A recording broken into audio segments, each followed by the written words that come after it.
Tere head televaatajad ja tere tulemast vaatama saadet Telert TV. Tere ka minu poolt. Enne veel, kui me alustame meie tänaste lugudega, keskendume me korraks Telert TV's toimuvatele konkurssidele.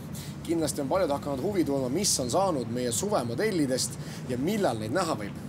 Mul on hea uudis teatada seda, et paar päeva tagasi toimus Baltic Modelsi poolt korraldatud suvemodelli konkursi esimene casting ja see oli niivõrd põnev üritus, et me tegime sellest täiesti erisaate ja me näitame seda järgmisel nädalavahetusel. Kõik tüdrukud, kes pole jõudnud veel osa võtta meie suvemodelli konkursist, ärge muretsege, sest üks casting on veel tulemas. See peaks siis toimuma selle kuu lõpul. Nii et saatke meile veel oma pilte, kuna suvemodelli konkurss kestab selle suve lõpuni. Samuti on meil selles saates üks üllatus. Kuulutame välja disainikonkurssi. Nii et kõik disaini- ja moehuvilised teiud ja noormehed, pange kindlasti kõrva taha, millega tegu on. Sellest aga räägime täpsemalt selle saate lõpus. Nüüd aga tänaste põnevate lugude juurde.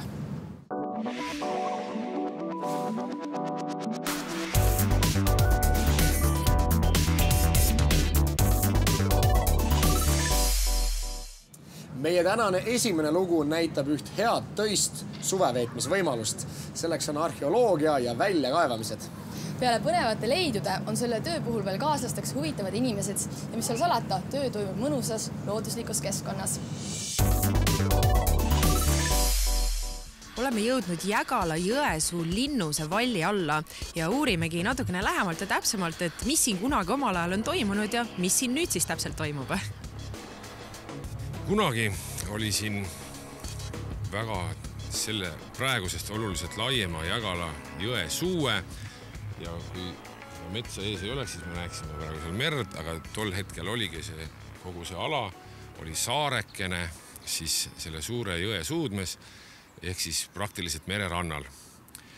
Ja kõigepealt, kui see maakoor siis kerkis, siis ilmuski välja nüüd selle linnuse all olev, hilisema linnuse all olev maala, kuhu siis asusid elama kiviaegsed inimesed.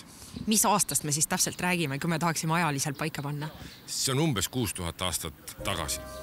Kui suur see kogukond või ühiskond või see inimeste punt oli, kes siin siis oma pesa siia tegid?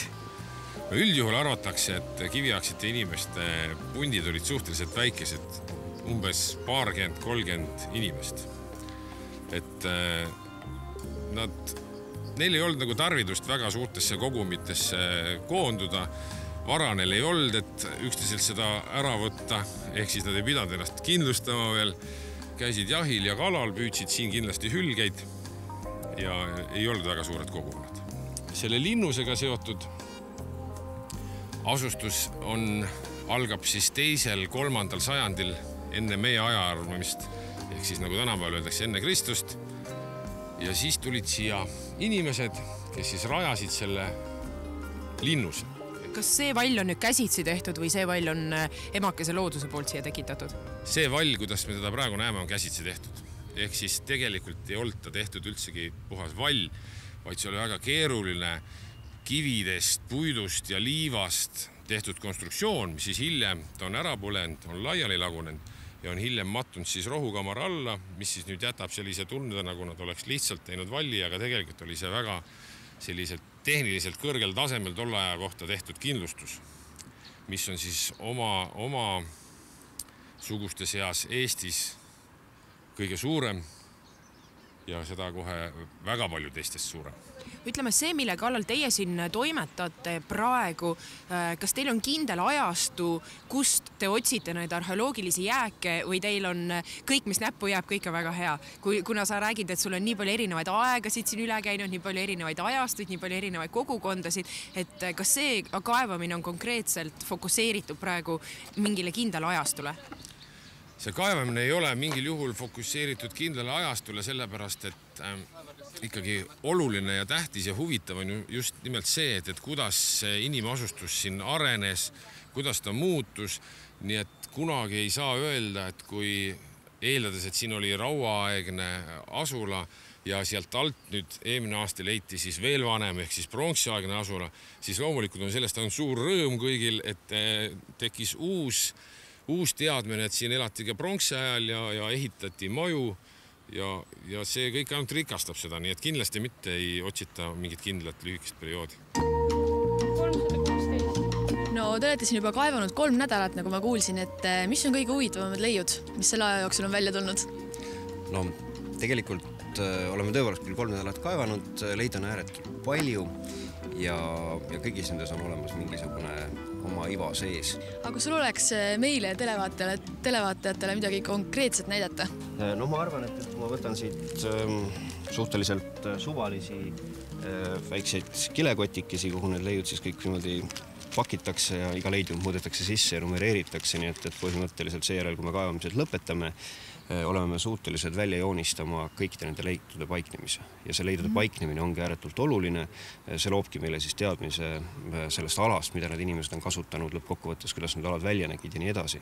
Aga siin on näiteks üks imeilus savinõukild, kergelt riibitud pinnaga ja kivipurd on koostises ja kõik need keraamikakillud on siis niisugused, mis lõpuks analüüsitakse, uuritakse, kirjeldatakse väga põhjalikult ja siis, kui neid on juba piisavalt palju kogunenud, siis nad hakkavad mängima niisugust suuremat mängu, et alguses on üks pisikene tükikene, lõppkokkuvõttes väga erinevatest kohtadest leitud tükikesed moodustavad meile mingisuguse ajastu keraamika, mingisuguse ajastu tüüpilised potid, mida on kasutatud ja siis, kui meil on näiteks see objekt dateeritud ja me leiame kusagilt mujalt niisuguse potitüki, siis me võime juba öelda kohe sellele peale vaadates, et ahaa, see on see aeg.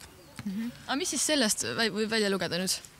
No, kõigepealt loeb välja sellest, et nad on teinud väga, väga ilusat, väga spetsiifilist keraamikat, see on servatükk, tegemist on siis niisuguse lamedapõhjalise nõuga, tõenäoliselt keedunõuga, aga samas on siin kasutatud ka säilitusnõusid ja on ka toidunõusid ja nii edasi.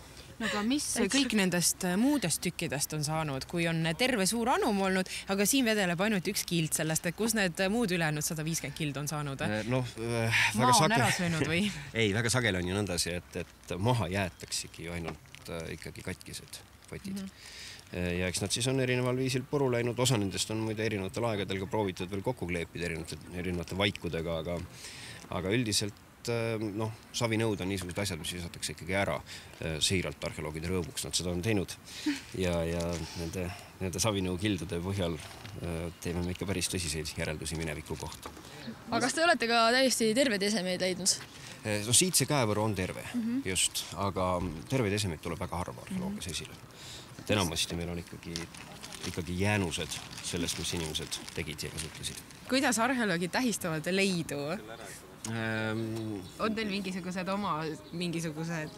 traditsioonid, šampanjapudelid päris vist ei ava, eks ole, siin on lapsi kaevandis me üldiselt ei ava šampanjapudelit, aga üldiselt siiski vähemalt minu ekspeditsioonides on olnud komme, et kui on mingi väga-väga hea leid, no tõesti niisugune leid, mis seletab asju, ilma milleta on olnud väga-väga raske mõista ühte või teist protsessi, mis minevikus aset leidis, siis üldiselt olen ma ikka kasutanud niisugust premeerimissüsteemi, et kas siis šokolaad või miks mitte šampanjapudel väga hea leiu eest on. Vastavalt vanusele.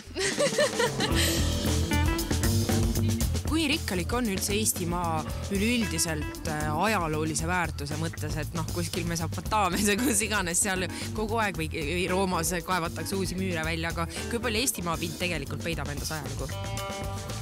Eestimaa pind peidab siis endas ajalugu üle 10 000 aasta, ehk siis kui jääaeg siit selle ala pealt taandus ja kui rikkalik ta on ja kuidas me seda hindame, see nüüd olenebki nagu sellist meie kultuurist, mis on siis ka nagu samamoodi ühiste väärtuste osa, et kas me hindame oma teadmisi meie eelnevast elust või ei hinda. Ja kindlasti, mida kultuursemad me tahame olla, seda rohkem me seda hindame ja ilmselt ei olegi siis oluline, et kui palju ja kui paksud on siin need kultuurkihid võrreldes Mesopotaamiaga, sest neil on oma lugu, meil on jälle teine lugu ja meil võib-olla mõnes mõttes on see lugu huvitavam, sellepärast et Mesopotaamias olnud inimesed ei saa enam nii kindlalt väita, et need olid nende esivanemad.